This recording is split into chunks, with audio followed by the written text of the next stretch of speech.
There has to be an honest, frank conversation. We all live in our worlds, and we go back, and those worlds are sometimes very separate. And until you can learn what your brother of ebony hue or sister of ebony hue faces day to day, you never will be able to understand it. There are some community leaders and business persons from years past who played a central role, I think, in leveling the playing field for minorities in this community. You gotta love one another. If you love me, you're not gonna hurt me. If you love me, you're gonna treat me like a family member. But if you tell me you love me and don't show it, then I know that you don't love me. Who am I apart from this thing that I need to have to keep me separate? I think when people start asking that question and not being afraid of the answer, you'll see the needle move. But it's not gonna happen overnight. We've got 400 plus years of history. But these kinds of conversations go a long way. I didn't want a handout, I wanted a hand up. I wanted an opportunity to be able to compete on a level playing field. I asked myself the question, why is he afraid of? He don't know me. Why should he be afraid of me? Did I do anything to you? No. Do I know you? No. Why are you acting this way? Let's have a conversation. I think every day about people who, through unbelievable odds and pressure, had the courage to hire the first. Why did they do that? But they did, because they knew, I want to do my part to leave the world better than I found it.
I grew up in Panama City during a time where there were restrictions on how people of color could live their lives. I grew up pre-civil rights, and going shopping for clothes for school with my mom at Sears downtown, we had to use the restroom in the basement because it was still a colored and white world with the signs to prove it. And I thought it was cool to go down there and see all the mannequins and the boxes, not realizing that less than 100 feet from where we were shopping for clothes, there was a restroom for everybody else. And I was young enough that it didn't register. I just thought, oh, I get to go downstairs and be nosy and see what's down there. Or going to the movie theater, there was a separate entrance for white and colored. And I could always see in the big doors for white people, the big velvet drapes. And I thought, oh, that's kind of cool. But we had to go in the small door that led only to the balcony, or even going to the beach. And this is the height of absurdity.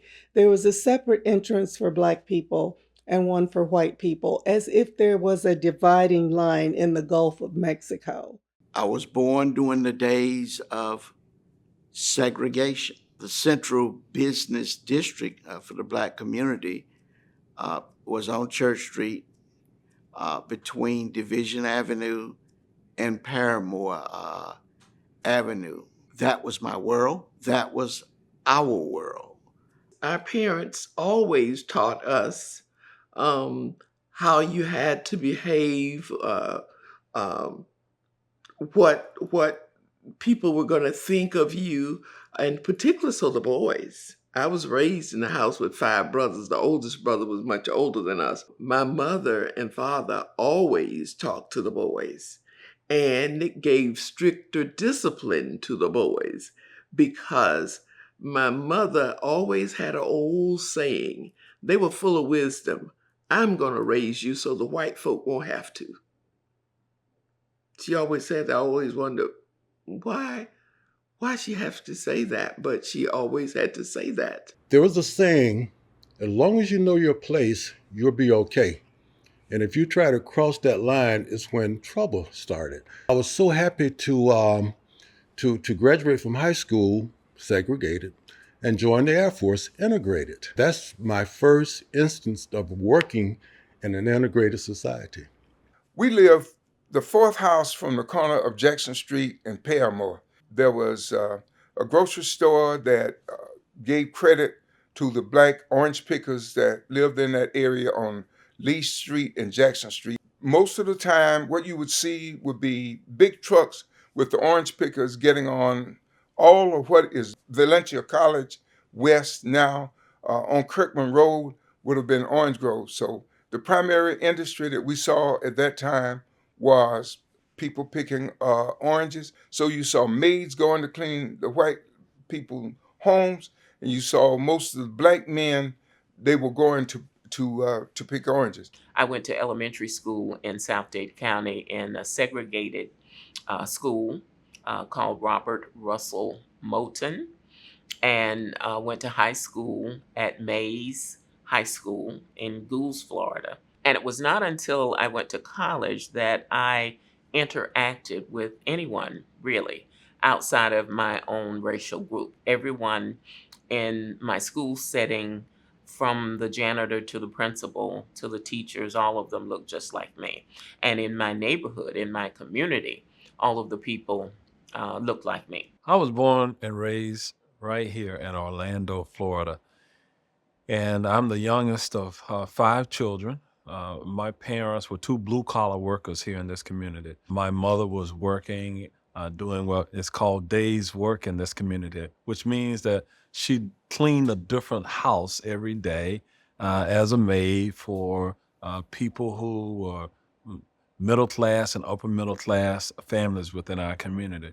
My father drove a taxi cab for a living. The taxi business was a segregated business as well. My father was one of the first Black taxi drivers. When he first went to work, he went to work for a division for Mears that was called Dixie Cabs. Dixie Cabs only transported Black people, and Yellow Cab and the others transported everybody else. So when my father first started driving taxis, he could only transport Blacks. You couldn't go to certain parts. I'm from Quincy, Florida, by the way. You couldn't go certain parts of downtown. You had to stay on your side of town. And that was just a given. I remember getting on the city bus when it started running through our neighborhood. You would get on, and as white people got on, you would have to get up and move to the back. I remember going to stores downtown. They had a section cordoned off for Blacks. I remember at doctor's office, they had a colored waiting room and a white waiting room. And my biggest introduction to segregation was at the train station, where outside the station, they had 2 water fountains. One was for whites only, and one was for colored. And we kids, we would go down, and when the station master wasn't looking, we would drink out of the white only water fountain until we realized this water's the same. But then we realized why that was. Okay, Orlando, to me, at that age, and as I grew up, was a very hustle-bound place. What I mean by hustle-bound, it means you have to get up and get it, Because right on the corner of Paramore and Carter, a place called Dixie Doodle. That's where you had to catch the bus, the trucks, to go pick oranges. It was packed. You know, there's a lot of people in the morning time. You find out that if you step out of your neighborhood into some other neighborhoods, you find that they tell you right quick you're not supposed to be there. They had a store I visited to one time. You know, I was going to the store. Go get me something to drink. I'm sorry, sir. We don't serve your kind here. Oh, okay, yes, sir. So I walked on down the road, somewhere else, but they didn't want to serve me. First through fifth grade, I went to an all-black school. I passed 2 elementary schools, predominantly white schools, to get to the all-black school, which was about 12 miles, if I remember correctly. In the 6th grade, I went to a predominantly white school that was just a couple of miles away from the rural area that I lived in. The first blatant example of racism I remember, I was in 7th grade, and this was the first year schools were integrated. And I spent 1 year at this junior high school in my hometown. We were in a PE class where we were learning square dancing, and you had to go around the circle and grab the person's hand. And I got to this one girl, and she dropped her hand and looked at me like, she didn't want to touch me. I still remember the PE uniform I was wearing. And that's when it hit me that she thought I was this repulsive thing, that if she touched me, somehow she'd be tainted. And that was the first time I ever remember a knot in my stomach and a recognition that no matter how smart I was, no matter how well spoken I was, some people were going to have the presumption that I am, as they used to describe the slaves, 3/5 human.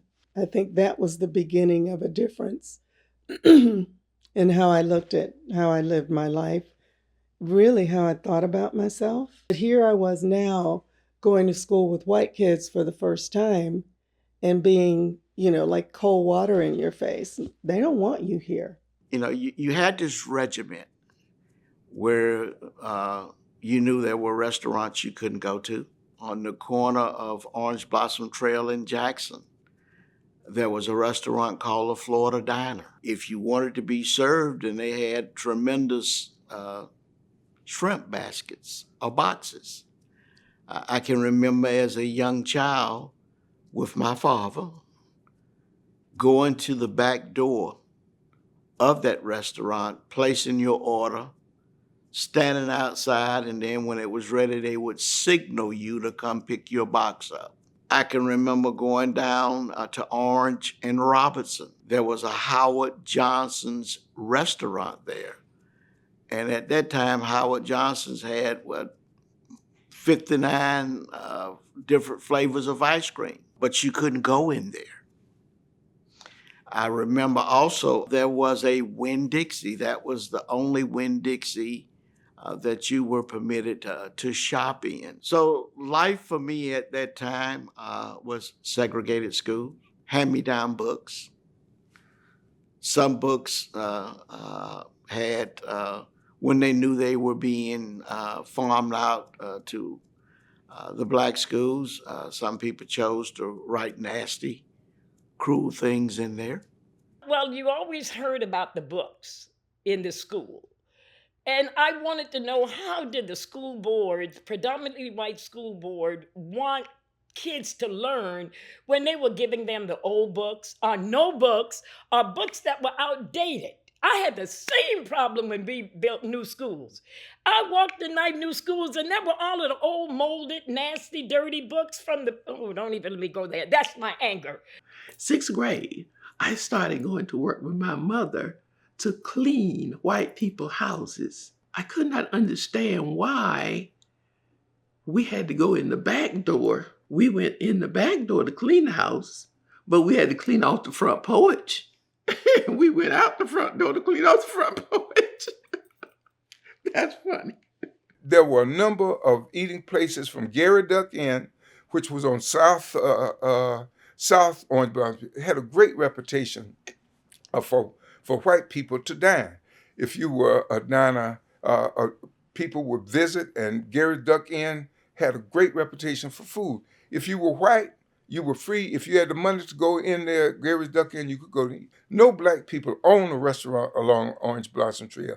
So if you wanted some food, you would go to the back door and request whatever they would serve you. If we played extramural activities or we were played on the sports teams, there were no buses to take us home. We had to walk quite the distance. The white students lived closer to the neighborhood. We were being bused into their neighborhood to go to school, so they walked to school. Walking through the white neighborhood to get back to our black neighborhood, sometimes the adults in those neighborhoods didn't speak so kindly about us walking through their neighborhood. We were just children. They just didn't know who we were, so there was a certain amount of fear there, both for us, being fearful that we're walking through their neighborhood. We didn't want them to do something to us. And they were afraid of us because they thought we were going to do something to break into their homes or whatever. So that's one of the first times in my life where I can vividly remember being treated differently. Well, Martin Luther King came and asked us would we march because they had hosed the kids down in Alabama. And he came to all of the colleges and he spoke at Claflin and he came over to the churches and he asked us to march. Well, we had no idea they were going to put us in jail. There were 300 of us that got arrested, women, and they sent us to the armory. So I came with a fighting spirit. You will not take my rights. You will not treat us this way. We are educated women and men, and we're going to do well. So I worked out that year in Charleston, feeling strong and powerful that we could do anything if we tried. One of the families or the houses that my mother used to go and clean, one of the families had a son who was my age. And he was a little older. He was like a year older than me. So when they got home from school, a lot of the boys would come over to his house and play with him. And I used to go out and play with them. Now, I was younger, and I remember one day we were playing hot potato. And we were throwing the ball, and, whoever gets stuck, when they call it, you're out. And I remember one of the boys saying, or actually the person that my mother worked for, her son saying, throw it to the. Now, I was 4 years old at that time, and I did not know what that meant because my parents, the good, decent, loving, kind people that they were, had every reason to teach us to hate or have every reason to teach us to look differently or discriminate against certain people. They never did that. So they didn't teach us, at least, I was only 4, but still, when I heard the word, I didn't know what it meant. But I did know that it was not good because all of the kids started looking at me and laughing. I was offered a job as a reporter, and that led to me becoming the first weekday evening news anchor of African American heritage in Central Florida history. So the fact that I would have to call and make appointments to interview someone, it was always interesting when I showed up.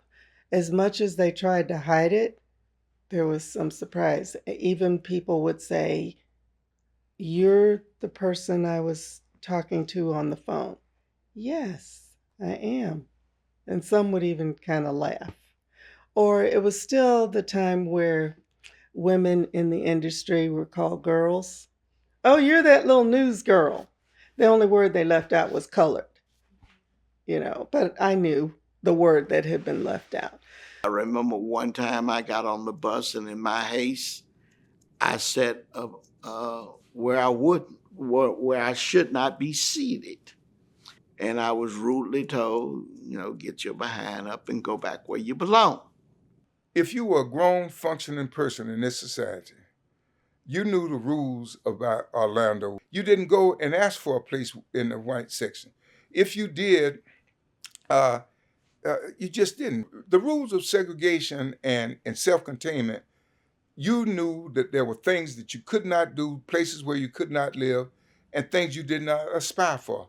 So the bravest of us, the teachers that say we want equal pay, they fired those teachers. The white people selected the first black men that they wanted to become policemen. In other words, to exist in a staunchly segregated society, you had to be aware of the rules and regulations of you couldn't walk around downtown. You don't have any. What are you doing downtown at 10 or 11 o'clock? There's no black people live over there. What are you doing at 10 or 11 o'clock over in the white section? If you didn't have a job working for some white people that had a reason for you to be walking or riding your bicycle anytime, the police were going to deal with you. Well, I have 3 children. My oldest is a girl, daughter, and I have a son, a middle child, and my youngest is a daughter. And I think for my son in particular, I was more concerned about him because he was male. And he would go to the mall with friends and come home and say that he'd been followed, that they'd been followed throughout the mall. I remember him coming home one day and asking me, "Mother, what is a?" And I said, "Well, where did you hear that word?" And he said, "The boys next door." So I called the parents to let them know the kind of language that their sons were using, and I indicated that I knew that children hear things in a lot of different settings: school, on the playground, at home, and that I didn't know where this came from, but I wanted them to be aware that this is what they call my son. And that's not a word that we use. We don't refer to each other in those terms. And so he wanted to know what is a. And so you have to explain that kind of thing to him. But one of the things that I think in his life that was most hurtful was that he had a good friend, and they would walk home together from school. They would play together, and they were coming home one day, and the other children were saying, "Well, are you going to the pool party at this person's house?" And he said, "No, I didn't know about the pool party." So, "Oh yeah, the big party and everybody's going." So he asked the friend, "I didn't know about your pool party. Why didn't you tell me?" And the response was, "My parents say people like you can't swim in our pool." So he came home and he told me, and you have to explain what bias is and what injustice is. And he was fortunate that we lived in a house where he had his own pool. You don't have to go there to swim if you don't want to swim. My parents gave us plenty of advice about where to go and where not to go.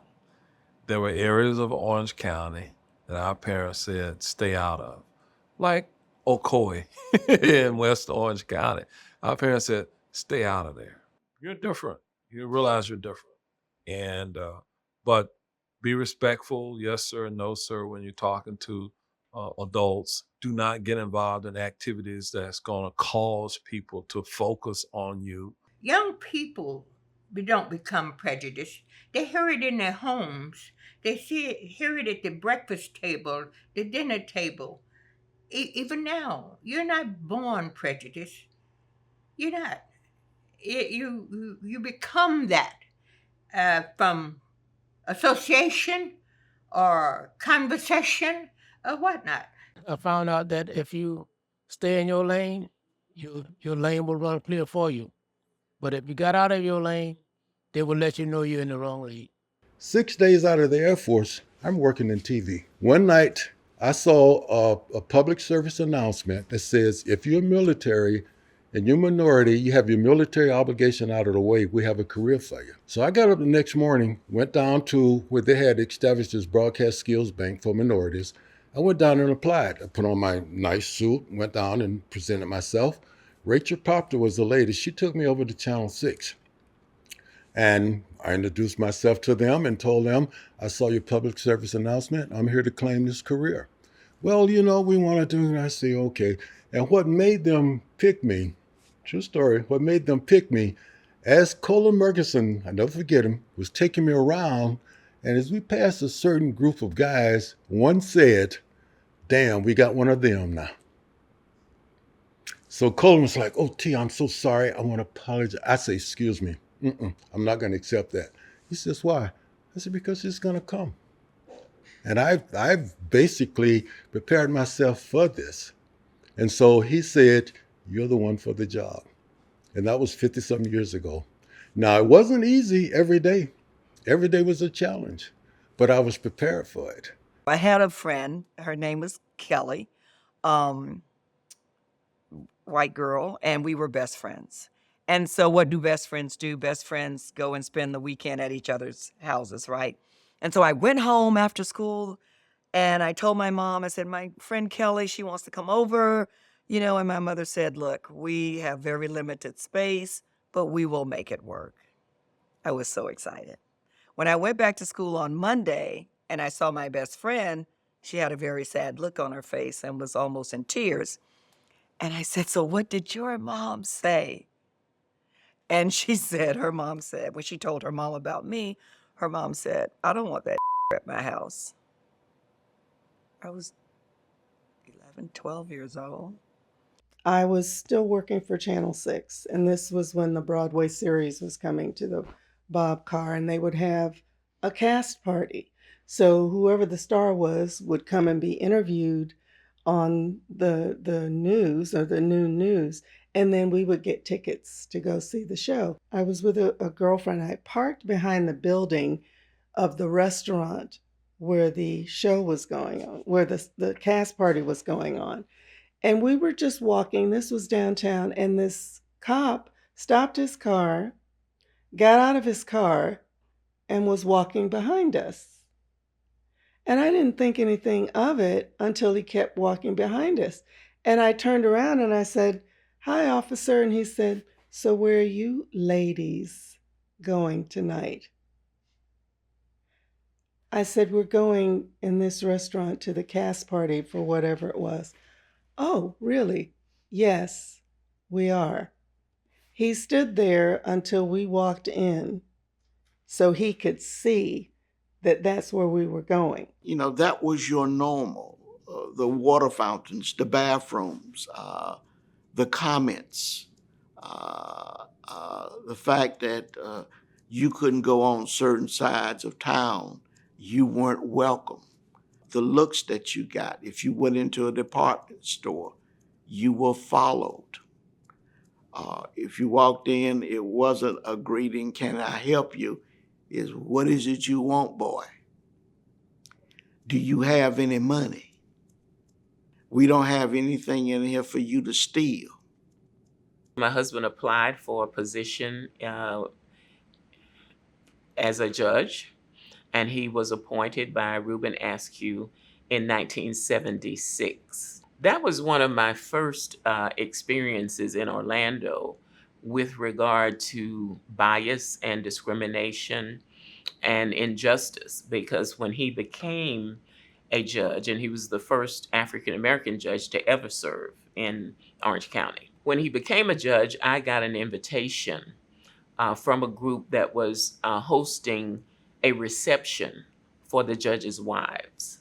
And that's what it was called, because there were no female judges, and it was the judges' wives. He was new in this position. I was not that excited about going to the reception because I knew that in all likelihood, I'd be the only person like me there. I didn't know if the people would be friendly.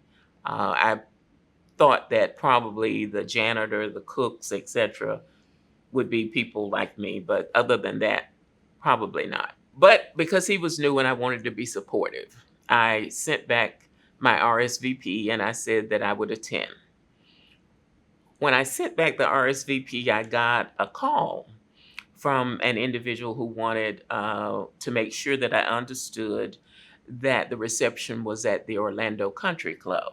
I said, yes, I saw it on the invitation. I'd never been to the Orlando Country Club, but it's probably a nice place and I plan to be there. So then I got a second call asking me if I was aware that the policy at the Orlando Country Club was no Jews, no blacks, and no dogs. I was not aware of that.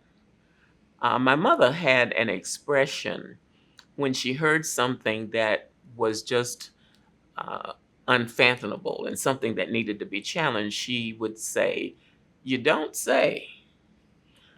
So when I heard that the Orlando Country Club had a policy, no Jews, no blacks, no dogs, my response was, "You don't say."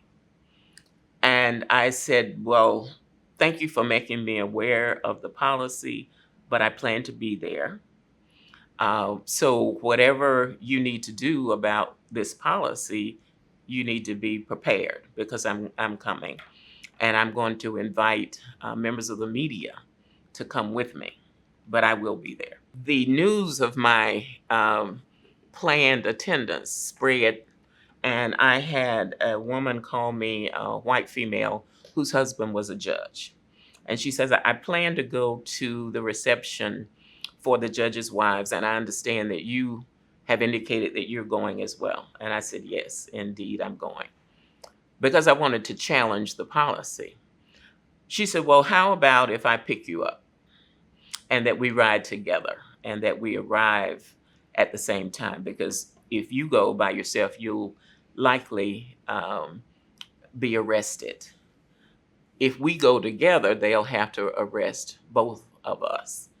And that was the first experience that I'd had when a white individual who had nothing to gain and probably a lot to lose decided that she would make this problem her problem. And so we planned to go. Then I got another call saying that they had moved the event from the Orlando Country Club to a private home. And so I sit here today without an arrest record because they didn't have it there, and they never had it there again, because every year when it was scheduled and when the announcement went out, as the lone African-American wife of a judge, I would say, yes, indeed, I'm coming. So it was never held there again. But that was my first experience with, the kind of bias that existed. Let's say it was 1977. I get an assignment. You have to go to the University Club to cover a planning meeting. This is the Orange County Planning Association, something like that. But anyway, they often had their meetings in the boardroom at the University Club. They never had problems dealing with this because there was none of this to deal with.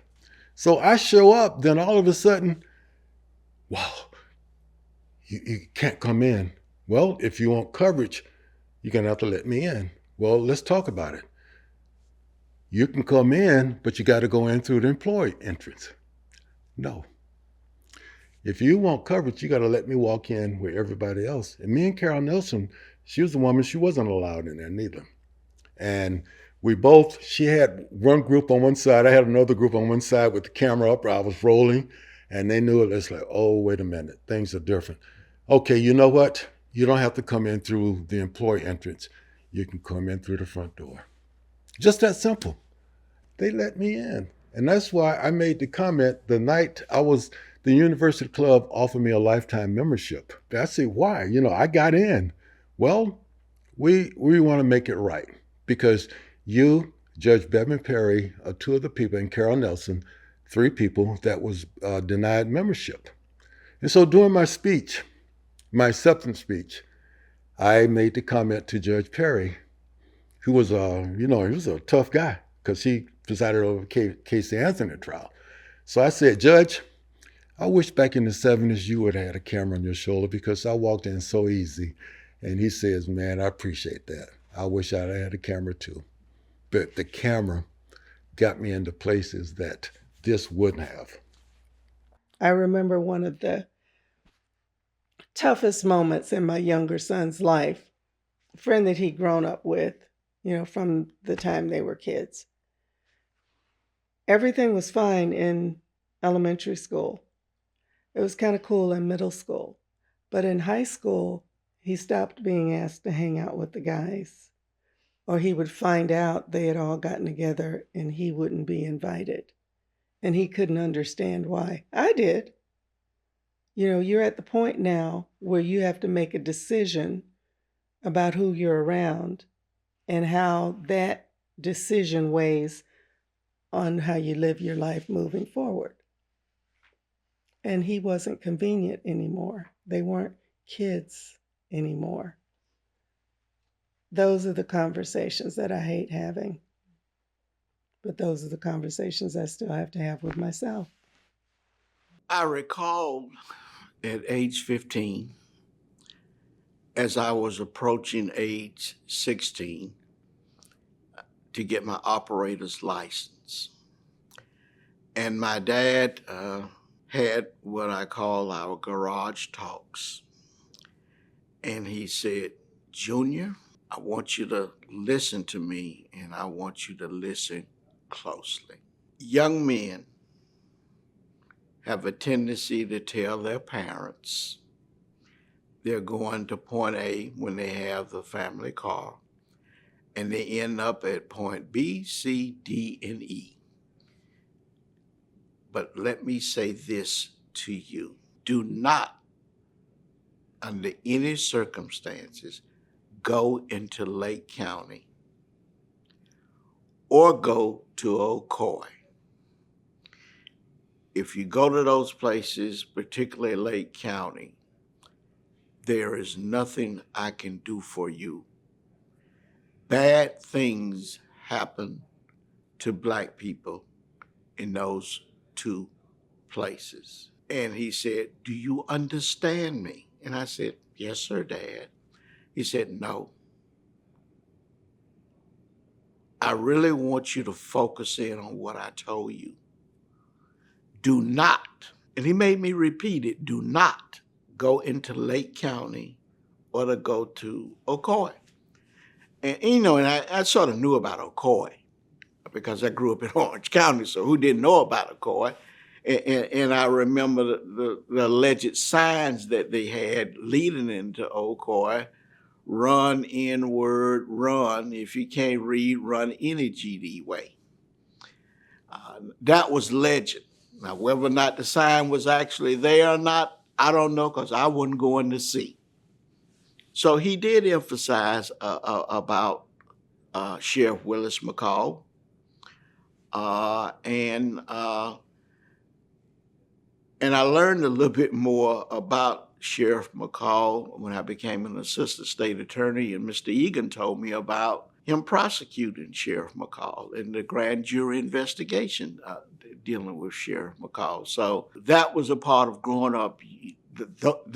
Those places you did not go to under any circumstances, and I avoided Lake County until I was in adulthood. And then even when I went to college, the only time I went through Lake County was with the turnpike taking me through Lake County. I was very, very well aware of Lake County and Sheriff Willis McCall. He was notorious. He was a sheriff until the 70s. So when I was a teenager in high school, my older brother got arrested in Lake County. And he was incarcerated in the Lake County jail. And Sheriff Willis McCall was the sheriff at the time. He was a sheriff for a long time, 25, 30, 40 years. He was a sheriff. And I can remember driving my mother to Lake County to visit my brother who was incarcerated in the jail. I can remember the experience of my mother entering the jail, and there were young detention officers, correctional officers, and they referred to my mother by her first name. So in my community, if you were an adult and you were a young person, if you were an older adult, the young person always referred to the older person as Mr. or Ms. These were white correctional staff, and they would call my mother by her first name. And she was clearly old enough to be their mother.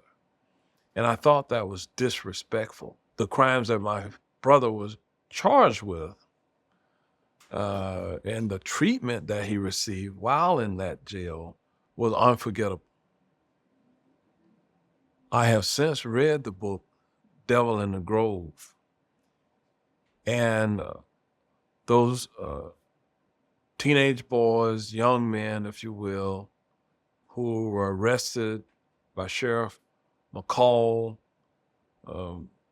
documented, mistreated by the sheriff and the sheriff's posse, was the kind of behavior, kind of attitude that we encountered when visiting my brother at the jail. Of course, I ultimately became a sheriff myself, and I was the first Black sheriff in Orange County, in a county, again, that had been a segregated county, in a county where, when I was growing up, it is documented that the sheriff at that time, who had been the sheriff for a long time, Dave Starr, was a member of the Klan, much like it was rumored Sheriff Willis McCall.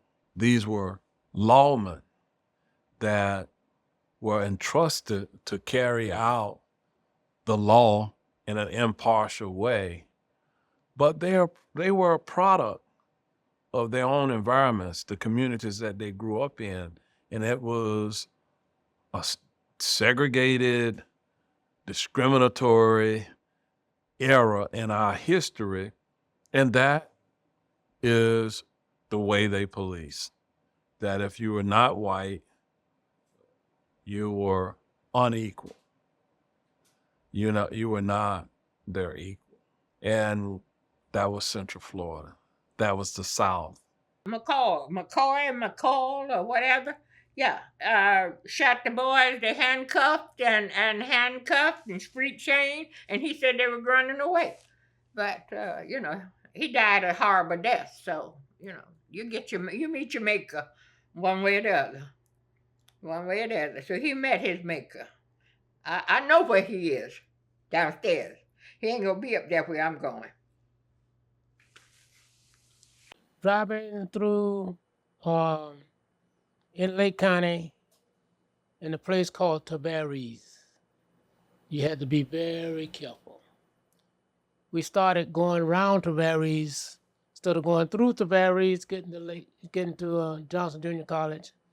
We started going around Tavares because every time we go through Tavares, we had somebody watching us very closely, following us to be exact. One day, a lady stopped, and there was a lot of cars on the road. The lady stopped right quick, and I was following too close. I bumped the rear bumper.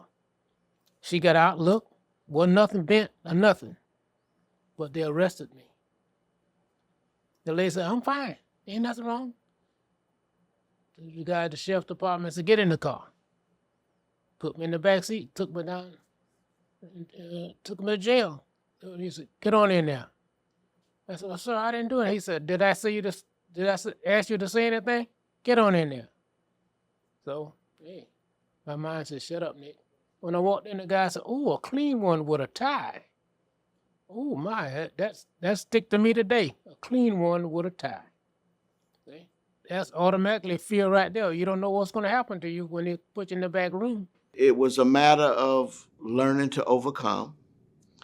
It was a matter of not becoming angry and being consumed by anger and hatred. I can recall growing up, and I asked my dad one time, it was about maybe between 7 and 9, why do people use racial epithets to describe us.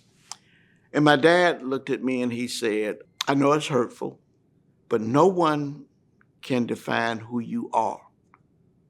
Only you are that individual. You're responsible for defining who you are. And he said, people will try to distract you. They will try to get you off course. But your job is to put your focus on the good things of life, because hate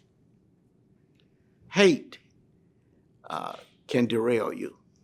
I have to believe for my parents, whose struggles were much greater than mine, my grandparents, my children, their children, that there's a reason for all of this, because I don't believe any of us are placeholders. I came here to do something, and when I feel like I'm expanded and making a difference, I know I'm operating in whatever it is I came here to do.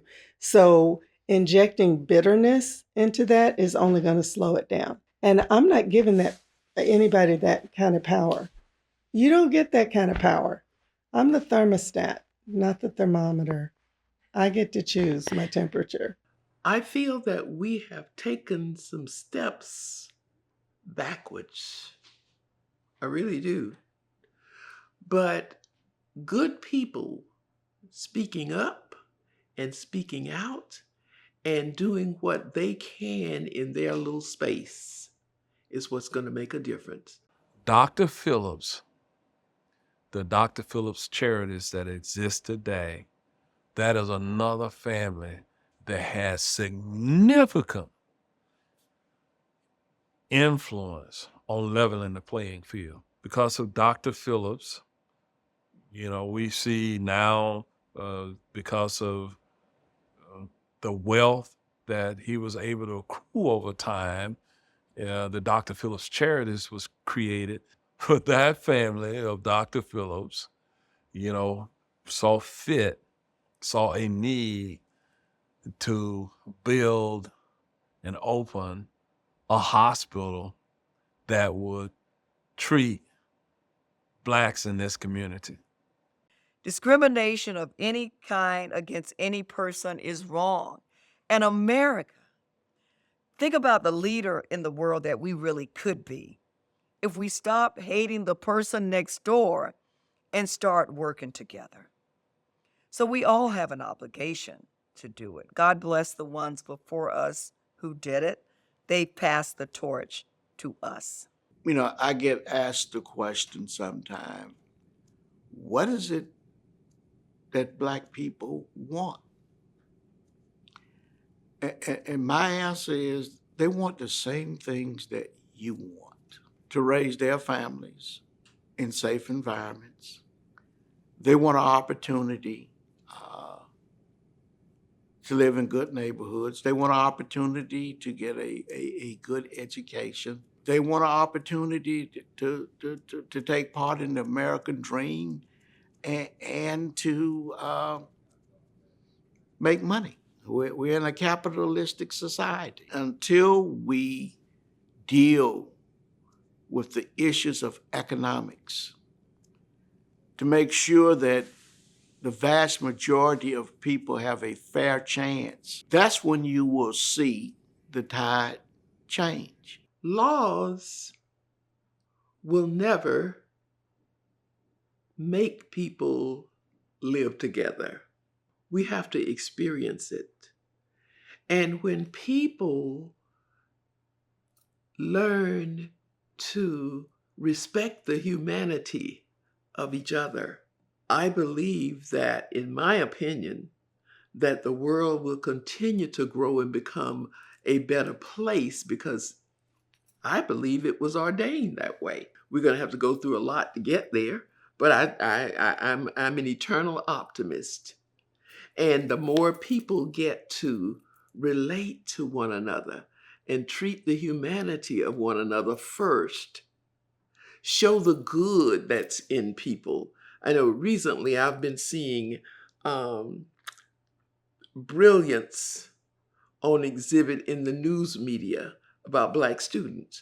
I saw the other day where this 13-year-old Black girl was admitted to medical school. So showing these stories about Black brilliance rather than always showing the negative, that helped Black children to know that there's good in them, not always showing the worst of us. And then for white kids and white people, it will help them to see the brilliance that's over here that hasn't been tapped. You always have some people hanging on to the past. But as they die out, things gonna get better. You gotta bring everybody in as one. That's my opinion. I don't feed Black people only. I feed people. Because they're gonna be hungry. And that they want what I feed. Come and get it, baby. I got it for you. But when you leave, you can feel good. And your bowel's gonna move right straight through because you got them collard greens sitting on through. You know what bothers me? We're still talking about segregation. All of us know it's there. Sometimes it's bedded down, it's covered up, it's I can't show it because of jobs. If I give you respect, I expect respect from you. If I show you love, if you don't know how to love, I can't get it from you. It isn't something you can teach. It's something you feel, something you give. When we learn each other, and that's why I say it starts with a conversation. And so a conversation is not just talking, but a conversation is listening. Because we have to understand each other. I have to understand my other brothers and sisters. They have to understand me. And sometimes you have to step back and try to walk in somebody else's shoes. I had the honor of serving with John Lewis. I had the honor of walking across the Edmund Pettus Bridge in Selma, Alabama with John Lewis. Now, John Lewis knew when he walked across that bridge that they were going to beat him down or maybe kill him that day. What made him take the first step? He did it, didn't he? He wasn't stepping for him. He was stepping for us. Because if I'm not free, you're not free. And once we get that, once we get that we are forever tied together, once we get that, we'll be unstoppable. So never take any of the goodness of America for granted. You have to fight for it every day. And a victory is just a stepping stone for the next fight.